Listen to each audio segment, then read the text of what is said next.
오늘 우리에게 주신 하나님 말씀 사도행전 2장 37에서 47절 말씀, 누가복음 12장 8절에서 12절 말씀, 민수기 11장 24, 29절까지의 말씀, 세 본문 말씀 함께 봉독하겠습니다. 먼저 구약 성경부터 민수기 11장 24절에서 29절까지의 말씀 제가 받들어 봉독하겠습니다. 모세가 나가서 여호와의 말씀을 백성에게 알리고 백성의 장로 70인을 모아 장막에 둘러 세우매 여호와께서 구름 가운데 강림하사 모세에게 말씀하시고 그에게 임한 영을 70장로에게도 임하게 하시니 영이 임하신 때 그들이 예언을 하다가 다시는 하지 아니하였더라.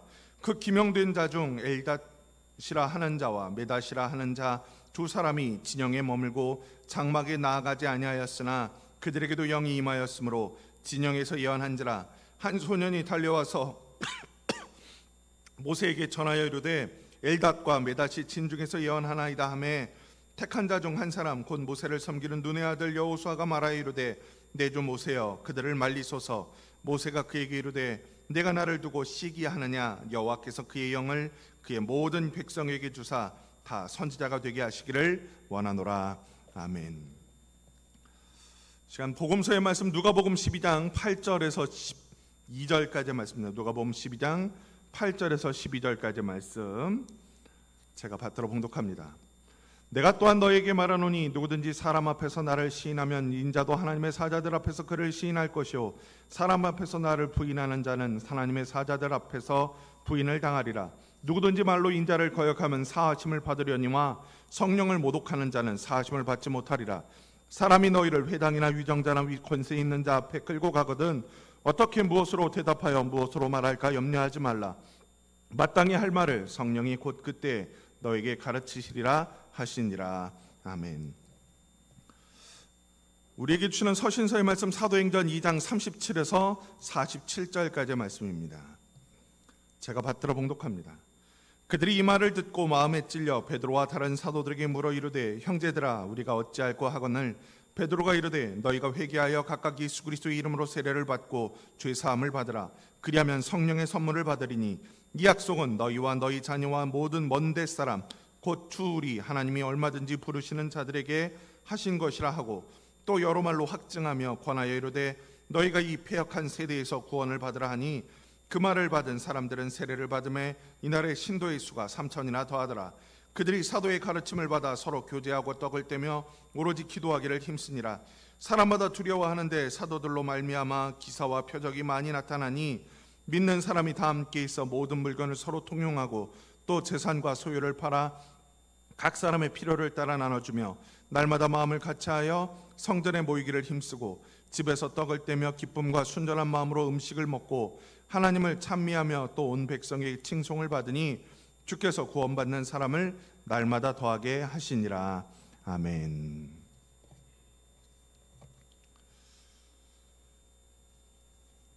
언제부턴가 구원은 우리에게 아주 당연한 것이 되었습니다.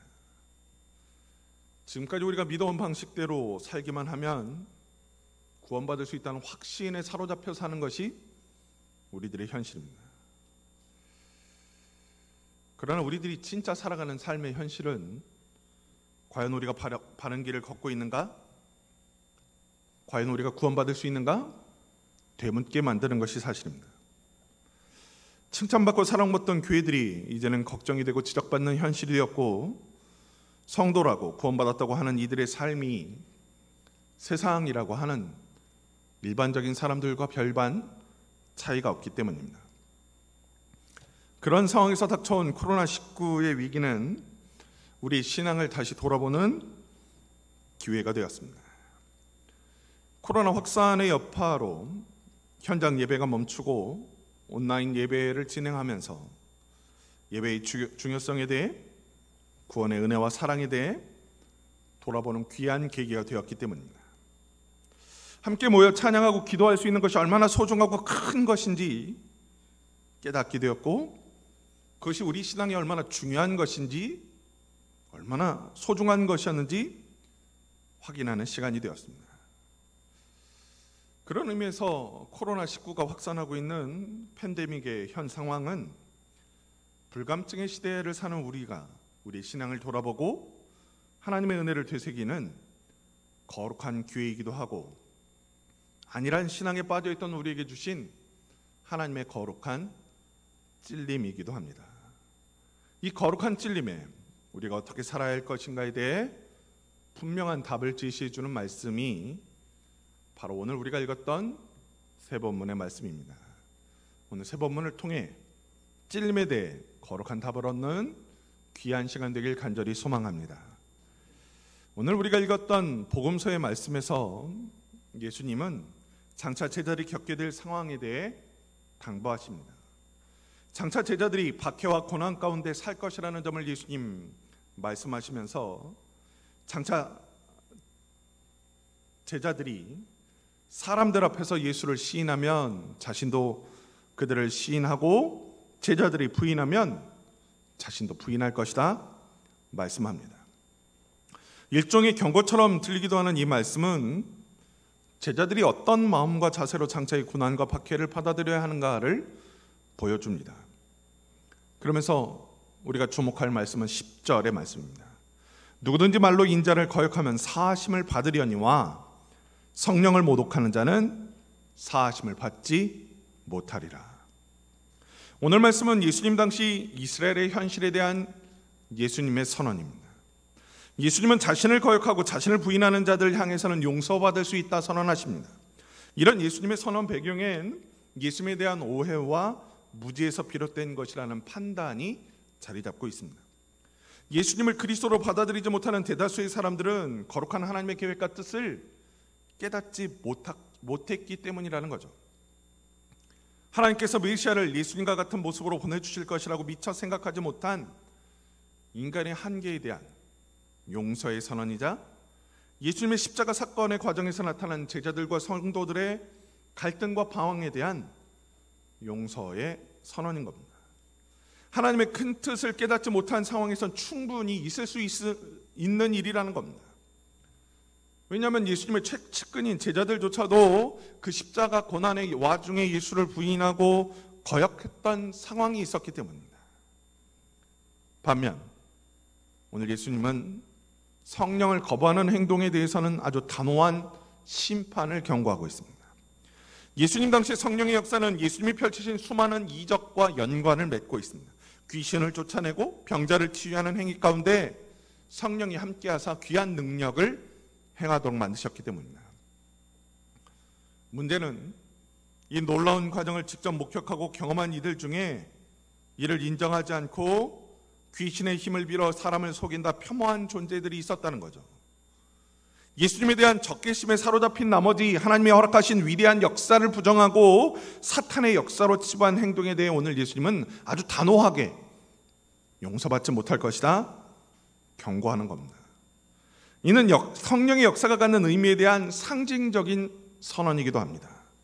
성령의 역사는 철저히 하나님 중심이라는 거죠. 인간 중심이 아니라 하나님 중심이라는 겁니다. 인간의 요구에 따라 주어지는 것이 아니라 하나님의 계획에 따라 주어지는 것이 성령의 역사라는 겁니다.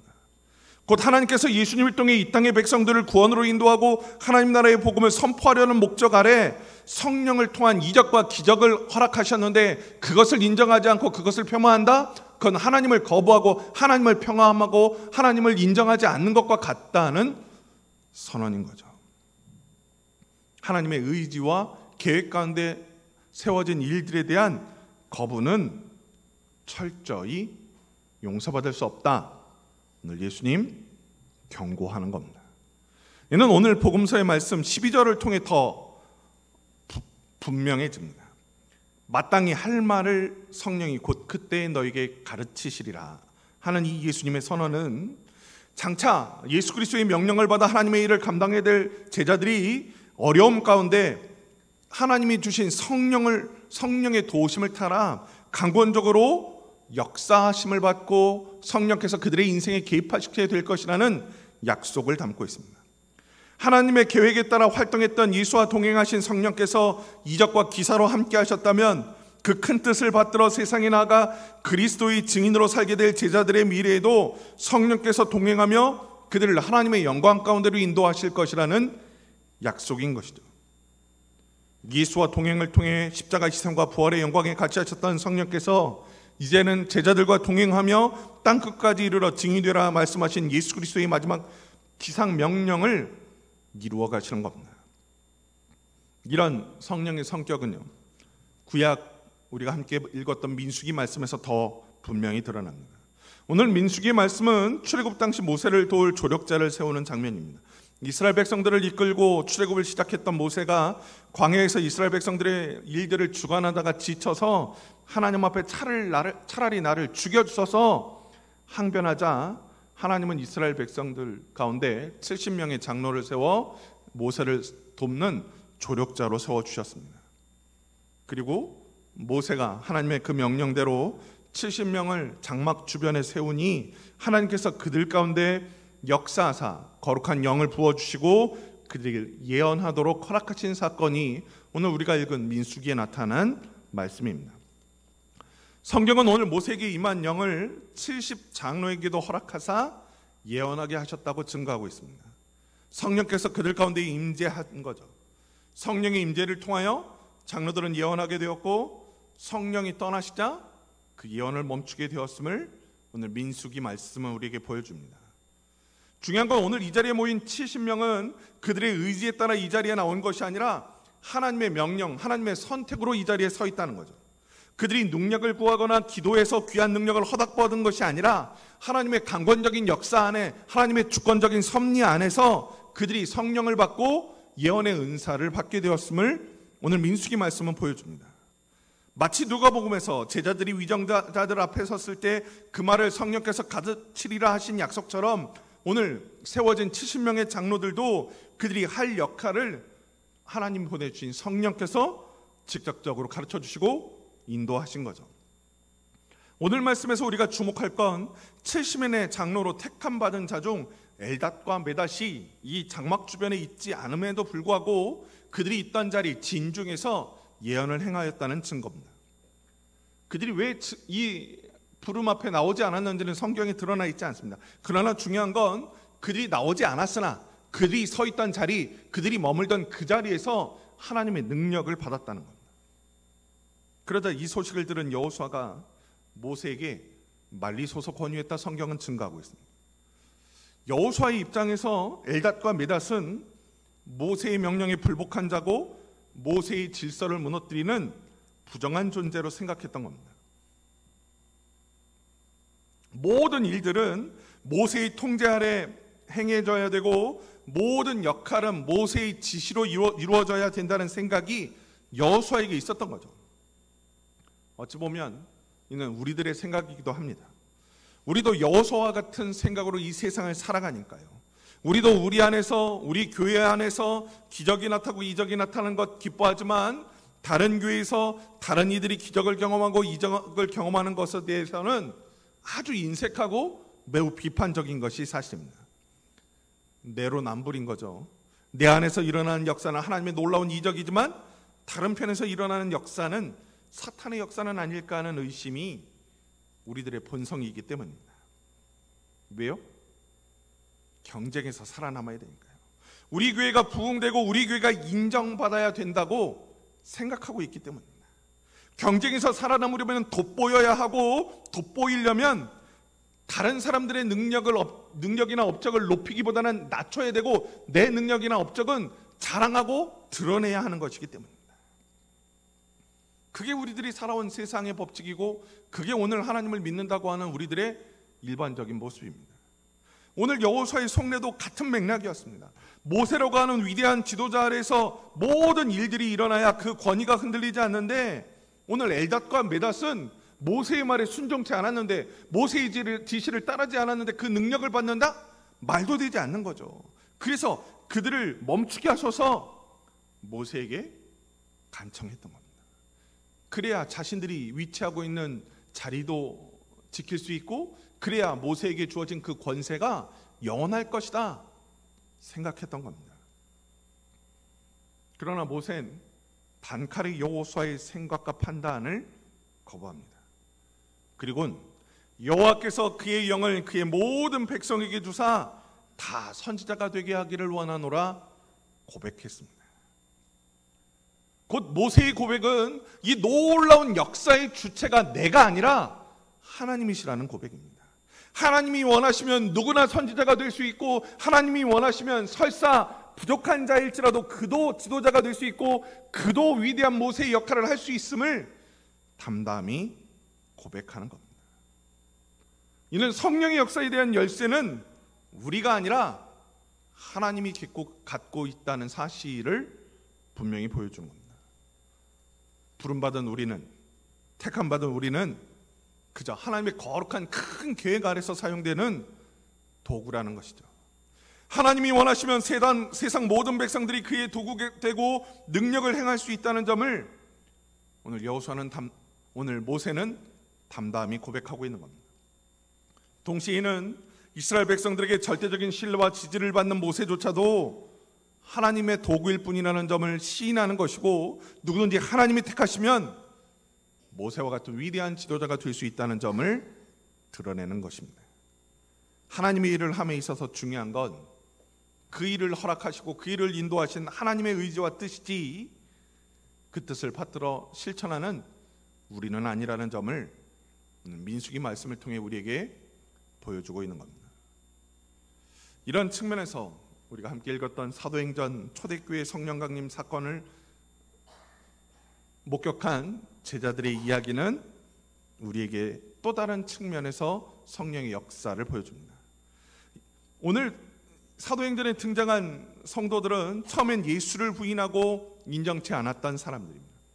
그러나 그들이 오순절 성령 강림 사건을 목격하고 성령의 인도함을 받은 베드로의 설교를 듣고는 변화하기 시작했음을 성경은 보여줍니다. 그리고 그 변화의 시작은 찔림이었습니다. 이 찔림은 그들이 애써 부인했던 예수 그리스도의 존재에 대한 인정에서 시작된 찔림이고, 거룩하신 하나님의 계획에 미처 깨닫지 못했던 자신들의 무지함에 대한 찔림이었습니다. 그럼 이 찔림이 어디서 온 것입니까?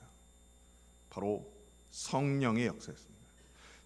베드로를 인도하사 거룩한 예수 그리스도를 증거케 하신 성령께서 이제는 그 설교를 듣던 이들 한 사람 한 사람에게 임하여 그들의 마음에 찔림을 주셨던 거죠. 마가의 다락방에 모여 기도하던 성도들에게 임하사 놀라운 방언의 은사를 허락하셨던 성령께서 이번에는 그들을 목격하고 설교를 듣던 이들에게 임재하사 그들의 생각을 바꾸고 마음을 움직이는 결과로 인도하고 있는 겁니다. 중요한 건 찔림받은 이들이 베드로와 사도들을 향해 어찌할꼬 물었다는 겁니다. 우리가 어찌하면 좋을꼬? 성령의 이끄심에 대한 화답인 거죠. 자신들의 잘못된 과거에서 돌아서기 시작한 겁니다. 사실 오늘 이 찔림에 움직이고 돌아선다는 것 말처럼 쉽지 않습니다. 왜냐하면 이들에게 나타난 찔림은 지금껏 그들이 믿어왔던 과거에 대한 부정인 것이고 그들의 신앙이 잘못됐음을 인정하는 그런 것이었기 때문입니다. 자신의 잘못을 인정하고 그 잘못을 바로잡겠다는 결단이 오늘 이 찔림이었습니다. 사실 많은 이들이 찔림을 느끼면서도 인정하지 못하고 돌아서지 못하는 경우가 참 많습니다. 오히려 현실은 그 찔림을 자신을 향한 공격으로 생각하고 자신을 향한 비난으로 여기는 경우가 허다한 거죠. 왜요? 그 찔림을 주시는 주체가 성령이라는 사실을 깨닫지 못하고 인정하지 않기 때문입니다. 그러나 오늘 초대교회 성도들은 이를 인정했고 순종했습니다. 성령께서 자신들에게 찔림을 주셨다는 사실을 인정하고 어찌할꼬 물었던 거죠. 그리고는 베드로의 권유대로 세례받고 하나님의 자녀가 되었음을 성경은 증거합니다.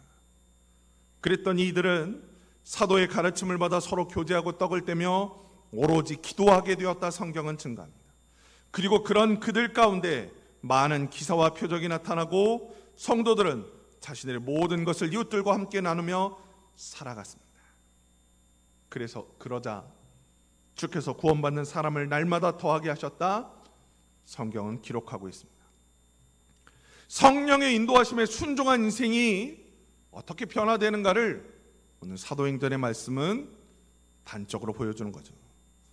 하나님은 성령을 통하여 우리를 거룩한 생명으로 인도하시고 성령을 통하여 거룩한 하나님의 증인이 되게 하시며 성령을 통하여 하나님의 영광을 드높이게 하심을 오늘 사도행전의 말씀은 우리에게 보여주는 겁니다. 우리가 지금껏 살펴봤던 세 본문의 말씀은 성령이 어떻게 역사하는지에 대해 분명히 보여줍니다. 성령은 하나님의 거룩하신 계획에 따라 주체적으로 활동합니다. 마치 예수께서 마지막까지 하나님의 뜻에 순종하여 십자가 희생과 부활의 영광을 드러내셨던 것처럼 성령님도 철저히 하나님의 뜻에 의하여 이 땅에 있는 우리를 주관하시고 인도하사 거룩한 하나님의 증인으로 세우시는 거죠. 때문에 우리가 할 일은 그 성령님의 역사를 믿고 받아들이는 겁니다. 그 역사에 순종하는 것입니다. 찔림이 있으면 그 찔림대로 회개하는 것이고, 이끄심이 있으면 그 이끄심대로 나아가 증거하는 것이고, 역사심이 있으면 그 역사대로 이적과 표적의 도구가 되는 것입니다. 그것을 통해 하나님의 살아계심을 드러내고 땅 끝까지 이르러 내 증인이 되라 하신 예수님의 마지막 지상명령을 수행하는 것입니다. 그것이 부름받은 우리들의 본분입니다. 최근 교회가 위기라는 말들이 많습니다. 이는 코로나19의 확산 때문이기도 하고 지나온 우리들의 잘못 때문이기도 합니다. 불감증에 빠져 하나님의 은혜와 사랑을 당연한 것으로 삼고 안일한 신앙생활을 영위하고 우리만 구원받으면 된다는 잘못된 이기적인 신앙으로 살아온 결과이기도 합니다. 이 위기를 극복하는 첫걸음, 성령이 주시는 찔림에 적극적으로 응답하는 것입니다. 찔림에 묻고 회개했던 초대교회 성도들처럼 우리도 회개하고 성령의 인도하심에 우리의 인생을 맡기는 것입니다. 그리하여 성령의 도우심을 받고 서로 땅끝까지 이르러 증인으로 사는 것이고, 사도의 가르침을 받고 서로 교제하고 떡을 떼며 오로지 기도했던 성도들처럼 우리도 살아가는 것입니다. 그럴 때 초대교회에 허락된 은혜와 영광이 우리에게 주어질 것이요, 그럴 때 불감증에 걸린 우리들의 현실이 극복되고 하나님의 거룩한 은혜와 영광을 드러내는 귀한 도구로 거듭날 수 있을 것입니다. 오늘 거룩한 주의 성일 하나님 앞에 나와 예배하고 영상으로 함께하는 우리 대동교회 모든 성도들이 찔림을 주시는 성령의 인도하심에 아멘 순종하고 화답하여 먼저 회개하고 먼저 거듭나 하나님의 영광을 드러내는 예수 그리스도의 거룩한 증인들 되시기를 우리 주 예수 그리스도의 이름으로 간절히 축원합니다. 사랑의 하나님, 부족한 우리에게 보혜사 성령의 은혜를 주셔서 거룩한 찔림을 허락하여 주시니 그 은혜에 감사드리옵나이다. 내 가슴에 다가온 이 찔림을 통하여 우리의 삶을 돌아보고 먼저 회개케 하시고 새롭게 결단하게 하여 주옵소서. 그리하여 우리를 인도하시는 거룩한 성령의 인도하심 앞에 아멘 순종하고 온 땅에 나아가 나를 드러내는 것 아니라 예수 그리스도를 드러내며 하나님의 사랑을 드러내는 거룩한 증인으로 살게 하여 주옵소서. 그리하여 모두가 실망하고 모두가 문각해진 이 세상에서 하나님의 살아계심과 하나님의 사랑을 증거하는 거룩한 주의 증인들 되게 인도하여 주옵소서. 이제는 우리 주 예수 그리스도의 은혜와 하나님 아버지의 사랑과 성령님의 거룩한 은혜와 감동이 오늘 주님 앞에 나와 성령께서 주시는 거룩한 찔림 앞에